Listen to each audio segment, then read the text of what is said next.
Claudia Webbe. Thank you, Mr. Deputy Speaker.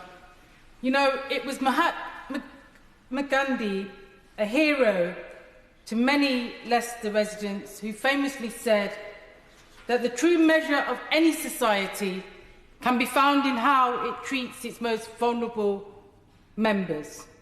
And when it comes to ensuring that vulnerable children are fed and looked after, our government should actually be ashamed of themselves. According to the government's own Social Mobility Commission, 600,000 more children are now living in relative poverty than in 2012. And this is projected to increase further due to benefit changes and, of course, the coronavirus pandemic. In 2018, the number of children living in relative poverty rose by 100,000 to 4.2 million, or around 30% of all children. This appalling figure reflects the government's failure on the fundamental principle of governance to provide the most basic needs of our citizens. You know, as of February 2020, around 14 million people were in poverty in the UK. You know, the virus, Mr. Deputy Speaker, may not discriminate, but our economic and social system certainly does. You know, children from African, Asian and minority ethnic families are nearly twice as likely to be in poverty than children in white British families. You know, as Leicester East is one of the most ethnically and culturally diverse places in the UK, and has high levels of both child poverty and in-work poverty, we suffer from a perfect storm which enables the virus to have its impact. Like many of our residents, I am deeply concerned about the recent increase in coronavirus cases in our city and the economic impact of the necessary lockdown extension. I am particularly worried about the impact that the pandemic will have on those Leicester children who are already living in conditions of unacceptable hardship. Over 1 in 4, 42% of children in Leicester East live in poverty. Nearly 6,000 households, around 14% in Leicester East, are in fuel poverty. As of April last year, the average weekly income for full-time employees in Leicester East was £420.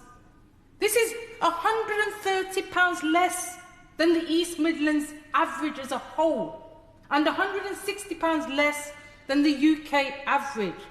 The proportion of people claiming unemployment benefits is also higher in my constituency than it is at the regional and national level. Mr. Deputy Speaker, does this government not believe that my constituents are somehow worth less than others? It's unacceptable that they have allowed such rank regional inequality to fester. Mr. Deputy Speaker, the worst thing about these shocking figures is that they reflect our local reality before the unprecedented coronavirus pandemic. We do not yet know the full impact of the unprecedented economic disruption caused by the virus. With widespread job losses, it is certain that it will have an exacerbated hardship across Leicester and across the UK. I have been helping countless local business and employees to stay afloat and access funding despite the government's prohibitively strict guidelines. At a national level and local level, we of course see companies like British Airways take huge amounts of taxpayers' money through the job retention scheme and then fire vast swathes of their workforce whilst imposing worse terms of employment. Too many Leicester residents have started to receive threats of redundancy at a time when the protection of workers must be prioritised. With Leicester required to maintain lockdown measures, It will be necessary for economic support to be extended and expanded. For families in Leicester East, it is crucial that they have the material basis to stay safe and stay alive during the continued lockdown.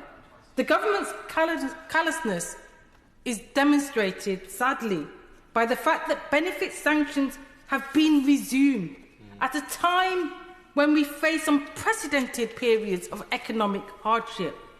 For people forced to endure severe levels of hardship and such insecurities, it is impossible to comply at times with the government's guidance on self-isolation and social distancing. It is morally imperative and in the best public interest of everyone in our community that the basic needs of all residents are met. You know, it's the cruelty of this government over the last decade that has transformed the Department of Work and Pensions into a symbol of fear.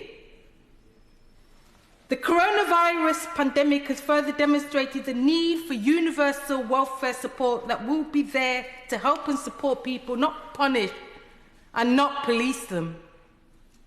Even before the coronavirus hit, the government had presided over a decade in which they have cut essential services for the people of Leicester East, while providing tax cuts for the wealthy, in which they have allowed poverty and homelessness to rise in my constituency and across the country, and in which they have sought to sow divisions as they facilitate a transfer of wealth from the poorest to the richest.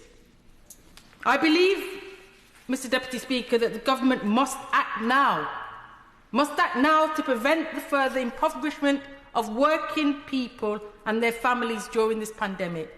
They must start treating the widespread poverty of our children as the national scandal that it is.